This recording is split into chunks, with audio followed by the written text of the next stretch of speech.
Hello guys. आज इस session में हम समीप फॉर्मूलाज कैसे इस्तेमाल करते हैं वो हम देखने वाले हैं। सेकेंडली समीप फॉर्मूला इस्तेमाल क्यों करते हैं हम ये भी पहले समझेंगे। और बाद में जब हम समीप का फॉर्मूला इस्तेमाल कर लेंगे तो बाद में जो एंड में डेटा आएगा उसके ऊपर हम क्विक एनालिसिस करेंगे यूजिंग चार्ट्स। ओके, तो अगर आप देख पा रहे हैं तो यहाँ पे मैंने कुछ डेटा फिल किए हैं। ये डेटा एक्चुअली मेरा रेगुलर एक्सपेंसेस का है। आई मीन डे वाइज मैंने पूरे एक्सपेंसेस को ट्रैक करके रखा है यहाँ पे। ओके, मैं नॉर्मली हमेशा ट्रैक करके ऐसे रखता हूँ। ओके, नाउ अब आप देखेंगे तो फूड कैटेगरी बार बार रिपीट हो रही है। हम पहले समझेंगे कि समय फॉर्मूला इस्तेमाल क्यों करते हैं। तो यहाँ पे कैटेगरी रिपीट हो रही है।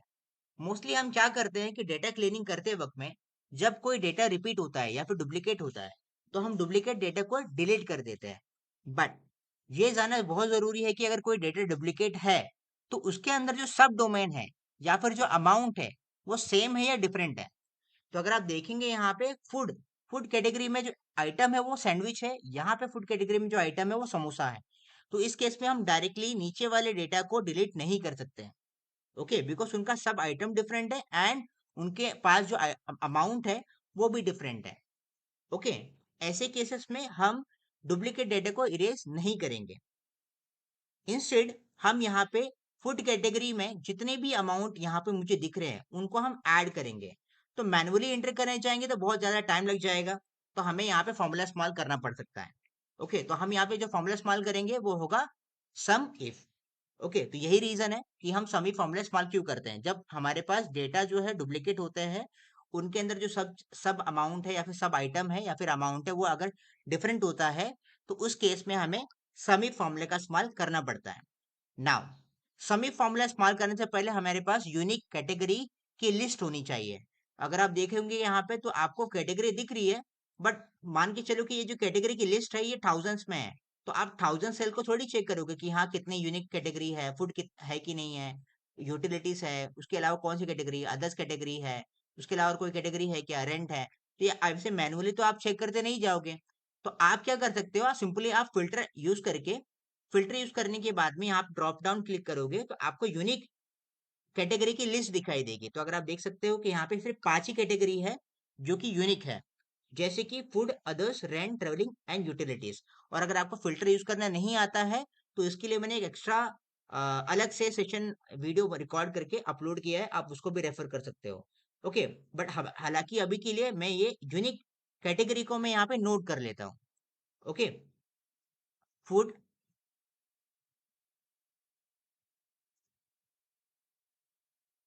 Others, rent, travelling.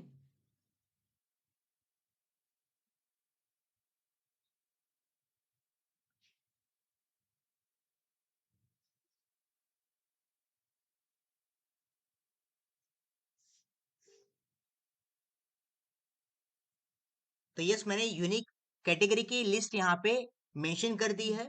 Now before using समी फॉर्मूला मैं यहाँ पे कुछ और चीजें भी आपको बताना चाहता हूँ। बेसिकली होता क्या है कि समीप का फॉर्मूला बताने के बावजूद भी स्टूडेंट्स मिस्टेक्स करते हैं। तो जो स्टूडेंट्स मिस्टेक करने वाले हैं वो यहाँ पे मैं पहले ही बता दूंगा आपको। इसलिए मैं अलग से एक सेपरेट कॉपी में इसकी यहाँ पे सेव कर रहा हूँ, सो दैट कि आपको पता चल सके कि आप कहाँ गलती करने वाले हो। ओके, तो कभी भी कोई भी फॉर्मूला में अगर आपको करना है, स्टार्ट करना है, तो आप हमेशा इक्वल से करोगे और जो आपको फॉर्मूला इस्तेमाल करना है वो आप मेंशन करोगे। Excel is very user friendly, आपको खुद रिकमेंडेशन देगा। आप समय का ऑप्शन देखोगे तो उस पर डबल टाइम क्लिक करो, उसके बाद में वहां पे आपको वो भी बताएगा कि आपको क्या सेलेक्ट करना है। पहले तो यहाँ पे अगर आप देख पाओगे तो यहाँ पे रेंज सेलेक्ट करने बोल रहा है।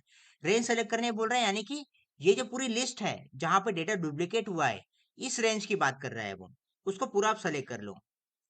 ओके, पूरा सेलेक्ट होने के बाद में अगेन आप फर्स्ट सेल पे आ जाओ, फिर कॉमा पे कॉमा यहाँ पे आप ऐड करिए। फिर कैटेगरी, कैटेगरी मतलब इस पूरे रेंज में आप क्या सर्च करना चाहते हो। मैं फूड कैटेगरी को सर्च करना चाहता हूँ तो मैं इस पे क्लिक करूंगा, कॉमा, फिर सम रेंज। सम रेंज मतलब एडिशन, यानी कि अमाउंट की बात हो रही है, अमाउंट का कॉलम ये रहा। तो आपको ये पूरा रेंज सेलेक्ट कर लेना है। ओके, तो मैंने पूरा रेंज सेलेक्ट कर लिया, इसको मैं क्लोज क्लोज कर दूंगा और एंटर करूंगा।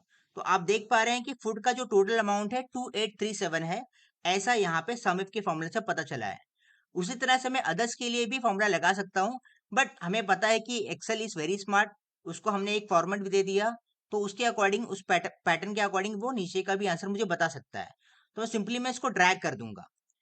ओके, बट प्रॉब्लम होती क्या है यहाँ पे, जब कभी भी आप किसी सेल में कोई फॉर्मूला इस्तेमाल करते हो और नेक्स्ट सेल के लिए आप फॉर्मूला लिखते नहीं हो, बल्कि ड्रैग करके आप वही फॉर्मूला नीचे इस्तेमाल करना चाहते हो, तो वहां पे एक इश्यू आता है। इश्यू ये होता है कि रेंज आपका चेंज होता है। रेंज चेंज होता है मतलब, जब मैंने फूड कैटेगरी के लिए रेंज सेलेक्ट किया था तो B2 B67 था, बट नीचे वाले अगर आप देखोगे तो ये B3 B68 है।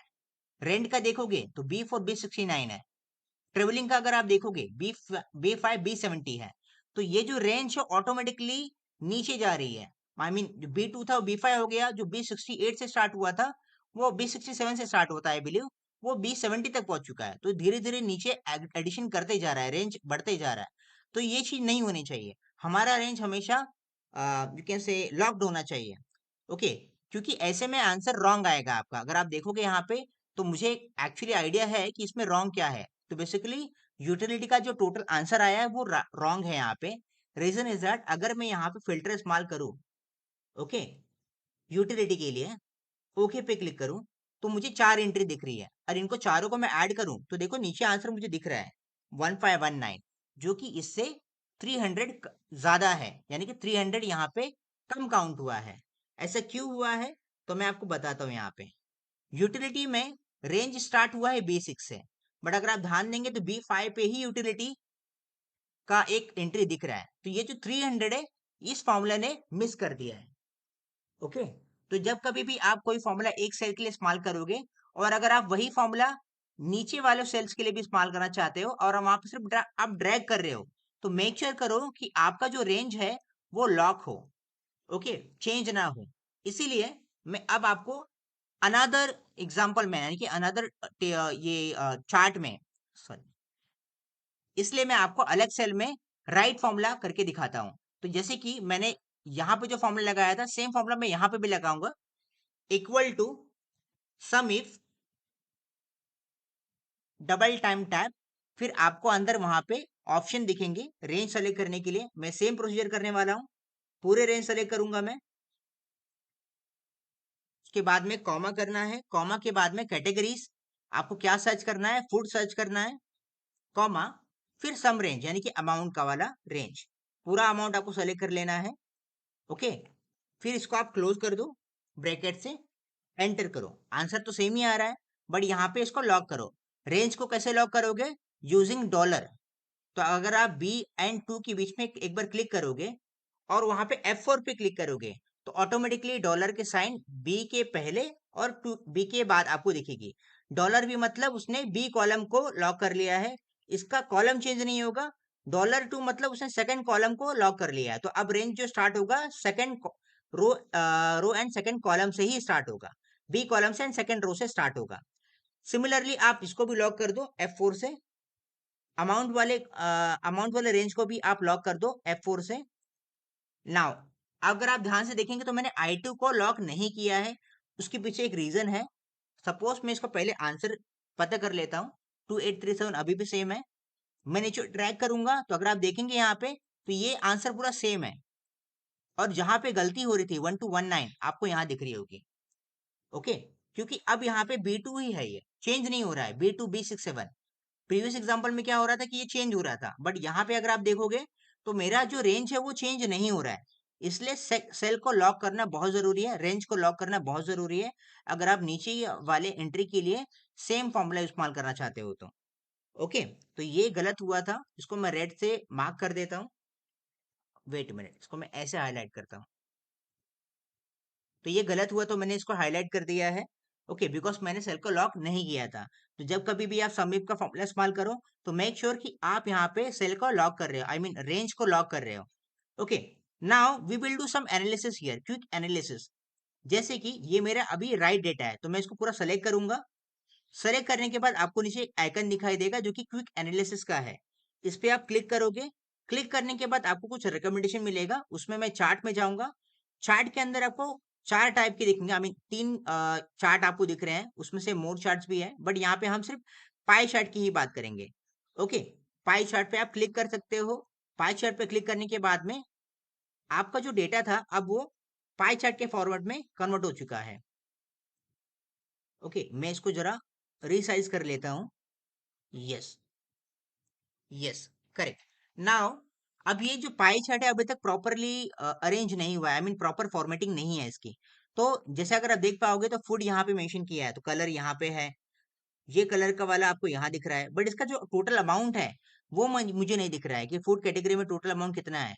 तो उसके लिए आपको यहाँ पे ऑप्शंस अवेलेबल है। सेकंडली इसका बैकग्राउंड भी मुझे अच्छा नहीं लग रहा है, तो पहले मैं बैकग्राउंड चेंज करूंगा। कभी भी आपको चार्ट्स के अंदर बैकग्राउंड सेलेक्ट करना होता है, तो मैंने बैकग्राउंड सेलेक्ट कर लिया, मुझे ये बैकग्राउंड अच्छा लग रहा है।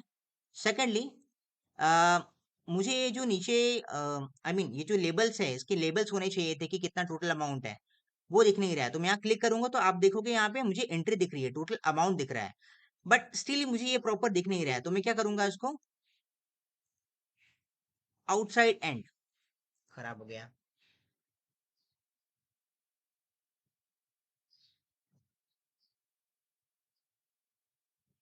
नाउ अब हमारे पास एंड डेटा है, फाइनल राइट डेटा है। तो हम क्या करेंगे, अपने डेटा को सेलेक्ट करेंगे, इंसर्ट में जाएंगे। इंसर्ट में जाने के बाद आपको यहाँ पे चार्ट का सेक्शन दिखेगा। चार्ट के सेक्शन में आपको यहाँ पे पाई चार्ट का ऑप्शन दिखेगा। पाई चार्ट पे क्लिक करो, आपको 2D फिगर भी मिल जाएंगे, यहाँ पे 3D फिगर भी मिल जाएंगे। तो सपोज यहाँ पे मैं 2D फिगर पे सेलेक्ट करता हूँ या फिर 3D फिगर पे सेलेक्ट करता हूँ। ओके, इसको हम थोड़ा रिसाइज कर देते हैं। Okay, yes, fine. सेकेंडली इसका बैकग्राउंड मुझे ठीक नहीं लग रहा है, तो पहले इसका हम बैकग्राउंड या फिर स्टाइल बोल सकते हैं आप, इसको हम चेंज कर देंगे। तो सी दिस, यहाँ पे क्लिक करने के बाद में मुझे यहाँ स्टाइल दिख रहा है, यहाँ पे अलग अलग फॉर्मेट के आपको स्टाइल दिख जाएंगे। मुझे ये वाला मोस्टली पसंद है, तो एक्चुअली मैं ये फॉर्मेट इस्तेमाल करूंगा। ओके, तो अब इसका बैकग्राउंड चेंज हो गया है। सेकेंड चीन थिंग इज दैट, इसको थोड़ा और थोड़ा रिसाइज कर लेते हैं।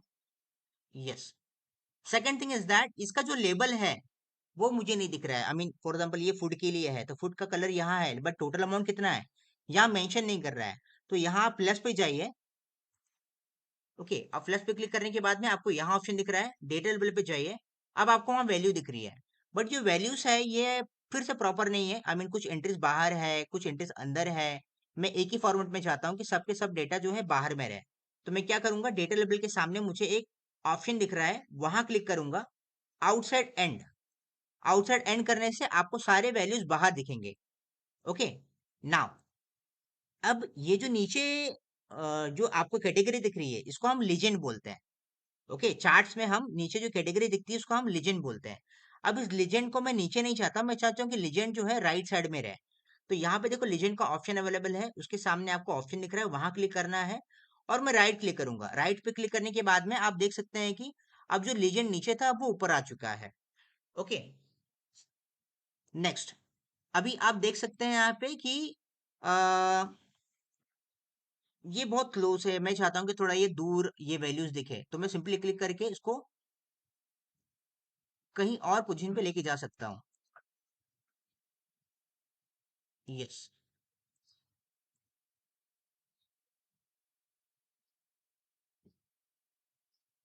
ओके।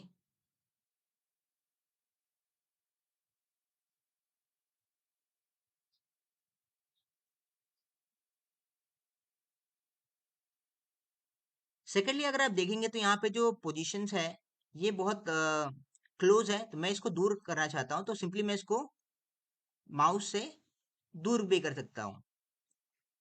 यस, अब ये जो चार्ट हमें दिख रहा है 3D चार्ट, इसमें मैं किसी सेल को या फिर किसी कैटेगरी को अगर मैं हाईलाइट करना चाहता हूँ, या फिर मैं इसको हाईलाइट करने का एक तरीका भी है यहाँ पे। आप सिंपली यहाँ पे क्लिक करिए, आपका पूरा चार्ट सेलेक्ट हो जाएगा, आपको यहाँ डॉट्स दिखाई देंगे। बट मैं एक ही कैटेगरी को हाईलाइट करना चाहता हूँ, सपोज मुझे इसको हाईलाइट करना है, तो मैं इसको पीछे ड्रैग करूंगा, नहीं अभी ड्रैग नहीं करना है, या अभी आप देख सकते हैं। सेकेंडली मुझे यहाँ पे सिर्फ एक ही कैटेगरी के बारे में, सेकेंडली मुझे यहाँ पे सिर्फ एक ही कैटेगरी, एंड मुझे यहाँ पे सिर्फ एक ही कैटेगरी को हाईलाइट करना है। तो उस केस में मैं यहाँ एक बार क्लिक करूंगा तो आपको यहाँ पे दिख रहा होगा कुछ पॉइंट दिख रहे हैं। अब ये उसने पूरे चार्ट्स को सेलेक्ट कर लिया, बट मुझे बस एक ही सेल को, एक ही कैटेगरी को हाईलाइट करना है। तो मैं एक बार फिर से टैप करूंगा तो बाकी जो आपको पॉइंट दिख रहे थे अब वो हाइड हो चुके हैं। अब सिर्फ यही सेलेक्टेड है। मैं इसको एक बार होल्ड करूंगा माउस से एंड इसको पीछे ड्रैग करूंगा। तो अगर आप देखेंगे तो यहाँ पे ये कैटेगरी अब इनसे अलग हो चुकी है, तो मैं अब इसको हाईलाइट कर रहा हूँ। सेकंडली आप देख सकते हैं कि इनका कलर जो है बहुत मैचिंग मैचिंग लग रहा है, तो मैं इसको कलर भी चेंज कर देता हूँ। सिंपली आप क्या करिए, इस पे आप क्लिक करिए। अभी ये जो डॉट्स है सिर्फ इसी के ऊपर अवेलेबल है, यहाँ पे कहीं पे अवेलेबल नहीं है, मतलब सिर्फ यही कैटेगरी सेलेक्टेड है। वहां पे राइट क्लिक करिए माउस से, आपको फिल का ऑप्शन आएगा और वहां पे आप कोई अलग कलर चूज कर सकते हैं। तो मैं इसको चूज करता हूँ। तो अगर आप देख सकते हैं कि ये कलर थोड़ा ज्यादा ही डिफरेंट है। तो दैट्स हाउ आपने यहाँ पे क्विक एनालिसिस कर लिया। मैं फिर से इसको एक बार रीअरेंज करता हूँ and this is looking good. Okay, yes. तो यहाँ पे मैंने 3D पाई चार्ट के थ्रू यहाँ पे क्विक एनालिसिस किया है। ओके, उसी तरह से अगर मैं यहाँ पे बार बार चार्ट इस्तेमाल करना चाहता हूँ तो again I can do the same thing. I can select my data. अच्छा वेट, उसी तरह से अगर मैं यहाँ पे बार चार्ट चाहता हूँ तो यहाँ पे मैं पहले डेटा को सेलेक्ट करूंगा। यहाँ पे क्विक एनालिसिस का ऑप्शन आएगा, चार्ट्स में जाएंगे, क्लस्टर कॉलम का ऑप्शन आएगा। क्लस्टर कॉलम को पहले हम रिसाइज कर लेते हैं, उसको एक पोजीशन बता देते हैं। पोजीशन को मिल गई है। Okay, yes. एंड मैं यहाँ पे कुछ चेंजेस करना चाहता हूँ। सबसे पहले मैं यहाँ पे बैकग्राउंड चेंज करना चाहता हूँ या फिर स्टाइल। तो स्टाइल जाके आप यहाँ पे सेलेक्ट करिए। सेकंड चीज, ये जो नंबर्स मुझे दिख रहे हैं ये मुझे थोड़े अच्छे नहीं दिख रहे हैं यहाँ पे लेफ्ट साइड में। मैं ये नंबर्स नहीं चाहता हूँ, तो मैं नंबर्स को यहाँ से हटा दूंगा। कैसे? ऊपर प्लस की साइन होगी, वहां पे आप क्लिक करिए। यहाँ पे एक्सेस का ऑप्शन अवेलेबल है, एक्सेस पे क्लिक करिए। बट एक्सेस अभी मैंने हटाया तो देखो नीचे का भी पूरा डेटा चला गया, तो मैं एक्सेस को नहीं हटाऊंगा। बेसिकली एक्सेस के सामने मुझे एक ऑप्शन दिख रहा है हॉरिजॉन्टल एंड वर्टिकल, तो मैं हॉरिजॉन्टल वाले डेटा को हटा सकता हूँ। तो नीचे वाला चला गया। वर्टिकल पे क्लिक किया मैंने, तो आप देख सकते हैं कि वर्टिकल वाला जो डेटा था वो अब हाइड हो चुका है। नाउ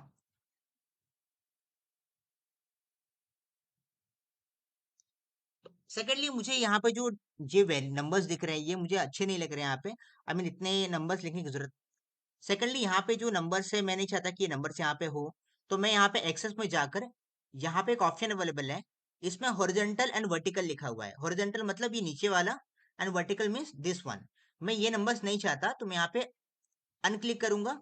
तो अब देखो वो नंबर जा चुके हैं। सेकेंडली ये जो ग्रेड लाइन है ये भी मुझे अच्छी नहीं लग रही है, तो मैं ग्रेड लाइन को भी हटा सकता हूँ। नाउ अब यहाँ पे नीचे लीजेंड दिख रहा है बट इनके कुछ वैल्यूज नहीं दिख रहे हैं।